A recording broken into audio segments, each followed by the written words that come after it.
Crime alert, जुर्म के खिलाफ आवाज।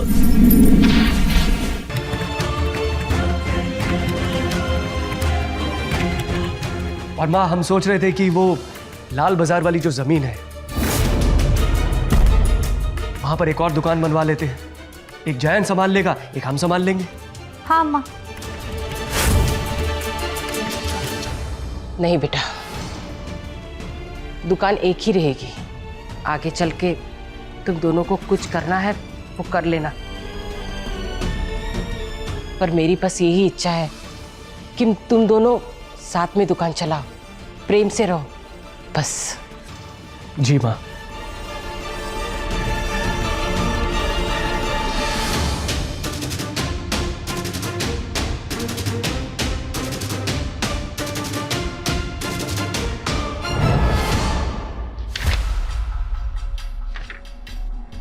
क्या है ये? क्या हुआ सेठ जी, कुछ मिला क्या? भाई, खाते में खरीद और बिक्री मैच नहीं कर रही है, बैलेंस शीट में गड़बड़ है, लॉस में चल रही है दुकान। क्या बड़े सेठ जी, छोटे सेठ जी ने तो आज तक नहीं कहा कि दुकान नुकसान में चल रही है। एक काम करो, बिल बुक निकालो, जितना सामान स्टॉक में है और जितना बिक चुका है उसे मैच करना पड़ेगा, तब पता चलेगा। निकालो। बड़े सेठ जी, आप एक बारी छोटे सेठ जी से पूछ लेते, उन्हें बिना बताए ये सब करना। दिमाग खराब हो गया तुम्हारा? मुझे जो करना है वो मैं करूंगा। छोटा भाई है वो मेरा, मुझे उससे पूछने की जरूरत नहीं है। निकालो उसे।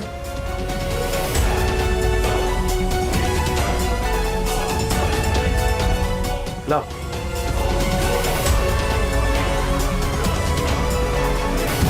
मलिक साहब, ये रहे जमीन के पेपर। लाल बाजार में जमीन सोने के भाव बिक रही है, आप तो जानते ही हैं। ये जमीन तो हम पहले ही खरीदना चाहते थे, पर तुम्हारे पिताजी बेचने को तैयार ही नहीं थे। समय समय की बात है मलिक साहब। ये पेपर आप रख लीजिए और 2 दिन बाद जो लेखा पड़ी होगी वो हम कर लेंगे। तो उससे पेमेंट आधा कैश आधा चेक से रहेगा। ठीक है? ठीक है।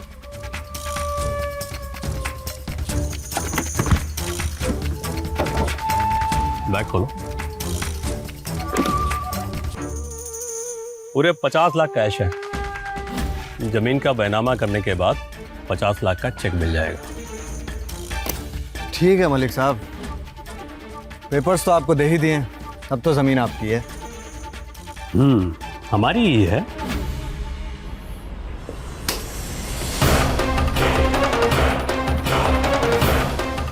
दुकान से 80 लाख का सोना गायब है, जिसकी बिक्री का कोई बिल नहीं है। कैसे हुआ इतना बड़ा घपला? बोलो। सेठ जी, हम तो बस सेल करते हैं, हमारा हिसाब किताब से क्या लेना देना। आप छोटे सेठ जी से पूछिए ना।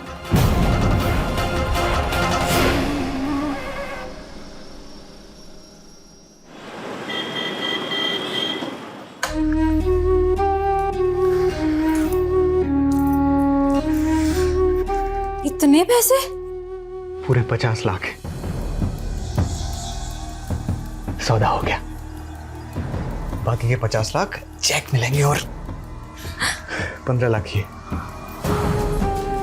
और बाकी जो 15 रखे थे उसमें से 5 की आपने शॉपिंग कर ली। हाँ, डांट कसना तो बहुत जरूरी था ना। अरे वो छोड़ो, ये इतने पैसे का करना क्या है, मुझे कुछ समझ नहीं आ रहा। आइडिया, मेरा भाई सुमित है ना, वो बिल्डर है, कहीं ना कहीं तो आपके पैसे इन्वेस्ट करवा ही देगा। उसके बाद उन्हीं पैसों से आप कहीं जमीन खरीद लीजिएगा। अच्छा आइडिया, तो एक काम करते हैं, अभी ये सारे पैसे छुपा के रख देते हैं। हाँ।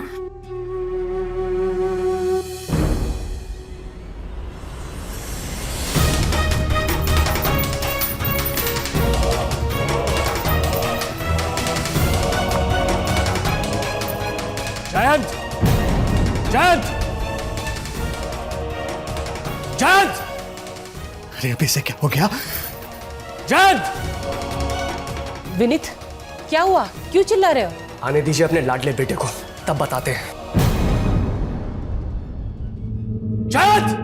मैं देख के आता हूँ, तुम ये सारे पैसे समेटो। हाँ। और दरवाजा बंद करके आना। हाँ।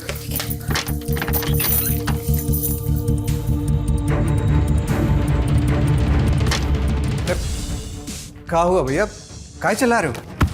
कहा है, अपने स्तर पर ऑडिट किए हम, 80 लाख का माल मिल नहीं रहा है दुकान पर। माल खरीदा गया, बेचा गया, 80 लाख का माल गायब है। कोई बिल, कोई एंट्री नहीं है भाई खाते में। सीधे सीधे 80 लाख का नुकसान। बोलो इसका हिसाब कौन देगा? बोलो। 80 लाख? हे भगवान, ये क्या कह रहे हो तुम विनीत? सही कह रहे हैं माँ, 1-2 लाख का मामला नहीं है, सीधा 80 लाख का घपला हुआ है। अरे भैया आपको कोई गलतफहमी हुई होगी। अरे कोई गलतफहमी नहीं हुई है, पूरा बाकायदा हमने चेक किया, उसके बाद ही हम। हाँ, उसके बाद ही तो आप ये इल्जाम लगा पा रहे हैं अपने भाई पे। वैसे सोचने वाली बात है, आज आप पहले दिन दुकान पर गए और जाते ही बही खाता चेक करने लग गए। कहीं आपकी नीयत में खोट तो नहीं है? ए अदिति, काहे बदतमीजी कर रही? दोनों भाई आपस में बात कर रहे हैं ना, तुम्हारा बीच में बोलना जरूरी है क्या? हाँ जरूरी है। हमारे पति पे 80 लाख के गबन का इल्जाम लगाएंगी तो क्या चुप बैठे रहेंगे? देखिए भैया, आपको हिसाब करने में कोई गड़बड़ हुई है, हम काहे करेंगे ऐसा? क्योंकि तुमको पैसा चाहिए। बड़ा भाई तो दुकान पर जाता ही नहीं, हिसाब किताब तो तुम ही देखते हो ना। अगर हेरा फेरी होगी तो यही करेगा ना। ओ भाभी, अपनी औकात में रहना और हमारे पति से ऐसे बदतमीजी मत करना, वरना जबान खींच लेंगे। ये कैसी बात कर रही हो तुम? जो मुद्दे की बात है वो करो। हमारे साथ बदतमीजी करेगी, हमारी जुबान खींचेगी। ले खींच के दिखा, खींचो हमारी जुबान। बोल रहे हैं ना हम। सोनाले क्या कर रही हो? चुप रहिए आप। हाँ, तो हमसे बदतमीजी कर रही है, हमें धमकी दे रही है। ले खींच हमारी जुबान, हम कह रहे हैं ना, खींच हमारी जुबान, खींच। हाँ,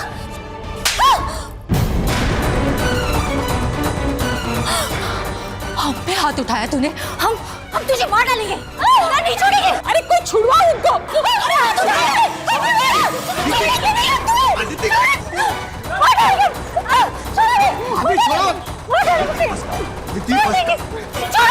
हम इसकी जान ले लेंगे, छोड़ेंगे नहीं से।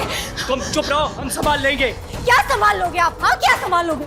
80 लाख का घपला मिला है। हम आपसे कहा करते थे ना कि दुकान पर जाइए, हिसाब किताब देखिए, लेकिन नहीं, आपने हमारी कोई बात सुनी ही नहीं। और आज सबके सामने आप हमें चुप करवा रहे हैं। हाँ माँ, हमारी बात ध्यान से सुनिए। दुकान का जो होगा ना वो बाद में देख लेंगे, लेकिन आप ये जमीन प्रॉपर्टी सबका बंटवारा कर दीजिए दोनों भाइयों के बीच में। वो कहा है ना, ऐसे माहौल में एक छत के नीचे दोनों भाई रह नहीं पाएंगे आप। सीधी सी बात है।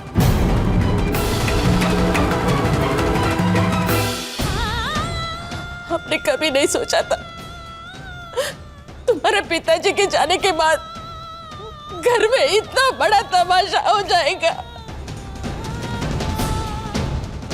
नहीं माँ, तमाशा नहीं हो रहा है, अपने हक की बात कर रहे हैं हम। दुकान में घपला हुआ है और अगर ये साबित हो जाता है कि घपला जयंत ने किया है ना, तो इस जयंत के हिस्से की जमीन ना मेरी होगी। फालतू बात मत करिए भैया, 1 इंच जमीन नहीं देंगे हम तुमको। और अगर दुकान में घपला हुआ है तो हमारी जिम्मेदारी नहीं है। वक्त रहते क्यों नहीं जिम्मेदारी उठाई दुकान की? बस करो तुम दोनों। मैं जमीन के कागज निकालती हूँ, तुम दोनों भाइयों के बीच में बराबर सा बंटवारा होगा। बस तुम दोनों शांत हो जाओ।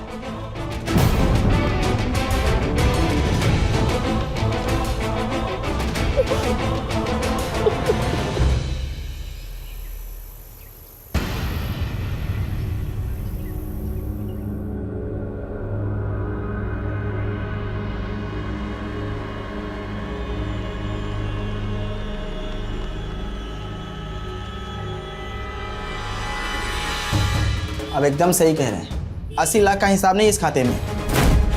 मतलब आपने मार्केट से 80 लाख का माल यानी सोना खरीदा था और वो अभी आपके दुकान में नहीं है और आपने वो कस्टमर को बेच भी दिया और इस बिल में कोई उसका एंट्री नहीं है। मतलब 80 लाख का माल या तो चोरी हो गया या बिना बिल के आपने बेच दिया।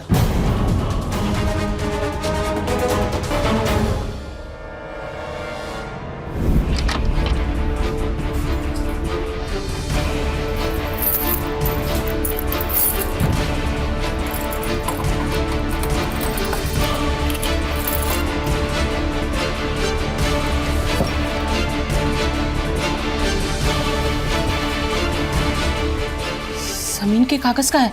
विनीत, जयंत, अरे कहाँ गए जमीन के कागज? कोई कुछ बोलेगा? माँ, तिजोरी की चाबी तो आप ही के पास रहती है, आप ही को पता होगा। हमें? हाँ, हम जानते हैं, हमारे पास ही है, पर ऐसे कैसे जमीन के कागज गायब हो सकते हैं? बोलो ना कुछ। अम्मा, एक बार अपने छोटे बहू और बेटे से पूछ लीजिए ना। सोनल बिल्कुल ठीक बोल रही है अम्मा। जरूर ये जयंत कोई खेल खेल रहा है। आज हमने दुकान पर फिर से ऑडिट करवाया है। 80 लाख का माल गायब है और बिना बिल के माल बेचा गया है। क्राइम अलर्ट, जुर्म के खिलाफ आवाज।